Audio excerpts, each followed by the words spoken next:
Hi, I'm Meteorologist Chris Tomer. Let's talk mountain weather and ski conditions. And first off, I want to start with some of the snow that we've seen here over the last 24 hours. And the one that really surprised me was the Alta snowbird, the big totals that came in over the last 24 hours. I was thinking maybe 6 to 10, maybe 6 to 12, but 18 inches at Alta. You can see the live view right there. That was the big surprise for me. It's awesome to see. I'm sure it was absolutely fantastic skiing up there today, but good to see. There are two other storms coming in this upcoming week, but there's going to be a pretty dry break before we get to those.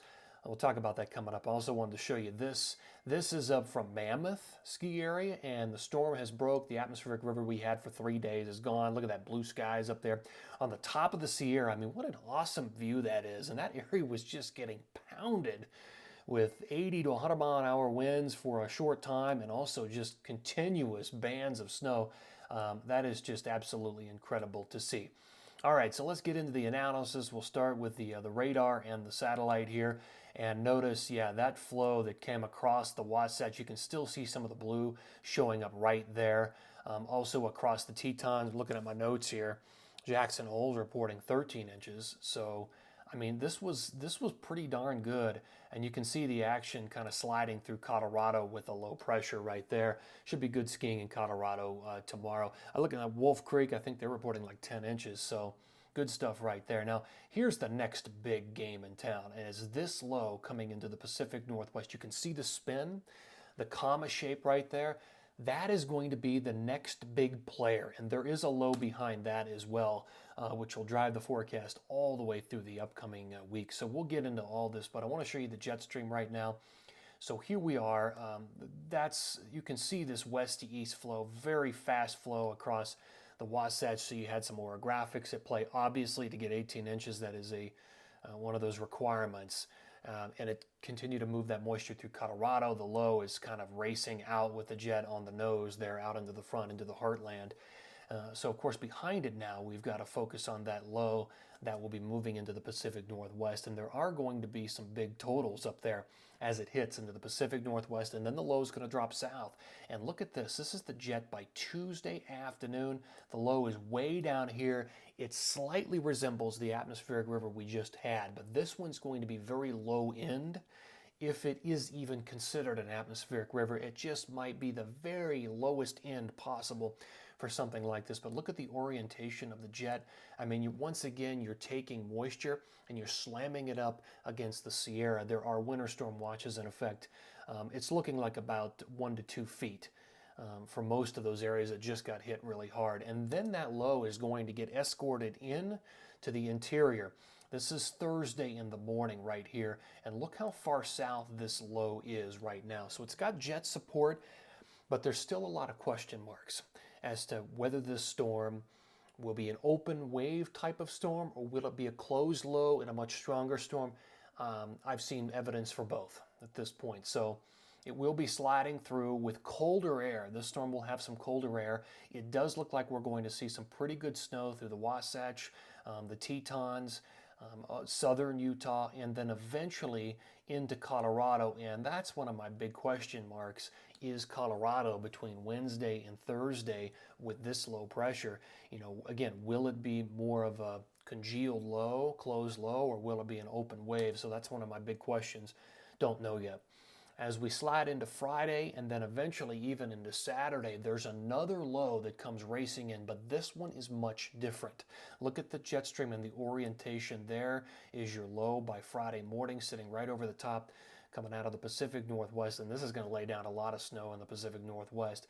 But what I really want to focus on here is this orientation of the jet stream. Look at it. It is more of a west-northwest flow.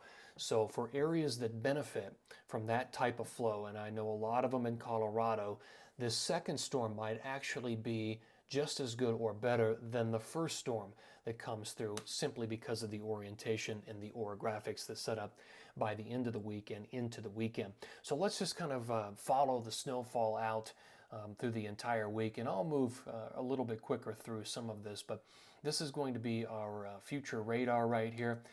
And as we work ahead again, everything that's falling right now in the Tetons and the Wasatch and in Colorado will be moving out by Sunday. And then we're going to find ourselves in for a pretty quiet stretch of weather on Monday and Tuesday as the next low pressure moves into the Pacific Northwest. So there's Sunday morning right there. Notice it is completely clear across Wyoming and Utah and also into Colorado, clear down into Taos as well.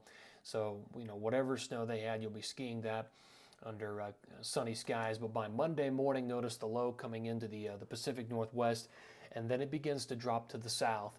And then it's a Sierra storm as we kind of work our way into Tuesday. It'll start to load up the snow on top of the Sierra Nevada, and that's when I think we're going to pick up the biggest totals are on Tuesday in the Tahoe area, and probably continuing into Wednesday as well. And then that storm will begin to work its way into the interior. Here we are on Wednesday morning, in fact, and notice some of the snow beginning to move in to parts of the Wasatch and into the Tetons and into even western Colorado by the time we get into Wednesday morning as that low moves through. This is Thursday morning. Notice it's sliding through Colorado, all that blue, and then eventually that storm will be moving away. But the question mark here is, in my mind, is how good is the second storm? You can see it coming into the Pacific Northwest. And again, this one's going to have that different orientation. It will follow that west-northwest type of flow into the interior, into Idaho and Sun Valley and Big Sky, Jackson Hole, Salt Lake, and into Colorado. Look at the snow here. By Friday morning, we're just barreling down that northwest flow, west-northwest flow on the jet stream. I like the look of this one for the central to northern mountains of Colorado as we work our way into Friday and Saturday. So that is most certainly something I'm going to watch for those areas. What about snowfall accumulation? Well, by tomorrow morning, not a whole lot, maybe another inch in some areas. By the time we get into Monday morning, look at the big totals up here in the Pacific Northwest. We're working on 1 to 2 feet from Rainier up to Baker and up into Whistler. And by the time we get into Tuesday morning, even bigger totals in many of those areas. But the low starts to drop south. Look at the numbers starting to tick up over Shasta, Bachelor, Squaw, and then eventually into Mammoth by the time we get into Wednesday morning. Look at that. Now we're working on that 2-foot mark for Squaw and Kirkwood and Heavenly all the way down to Mammoth. And it's at this point when we start to see the numbers tick up through Jackson Hole and Big Sky and Sun Valley, and also down into Alta and Brighton and Solitude, all the way up into Park City. And eventually the numbers will start to tick up into Colorado as well as we kind of work our way into Thursday morning. Again, this is just that first low that's kind of sliding out of California and through, but nice totals in Colorado. I mean, this is what Colorado needs. And then the second low by Friday morning begins to come on that northwest flow and drop down into parts of Idaho and Montana and Wyoming and Utah. You can see the numbers tick up. I mean, I think we're looking at 1 to 2 feet as we kind of work our way into Friday morning, and certainly by Friday afternoon, Friday night, through Jackson Hole and Big Sky up to Discovery. Schweitzer should be in good shape. Look at Revelstoke. Boy, they've got some big numbers there. Great skiing on Friday morning there. And look at the numbers through Baker and Rainier. I mean, we're pushing 40, 50, 60 inches. I think we're looking at least a foot, if not 2 feet, by the time we get into Friday afternoon, Friday night, Saturday morning through Alta and Snowbird. And then the numbers anywhere from 1 to 2 feet across the western and southwestern aspects of Colorado as well. So what that does is sets us up for a great upcoming weekend. So lots to talk about this week. I'll do some additional updates, but this is, again, just a great weekend shaping up in some areas. Always appreciate you tuning in here. Have a great day.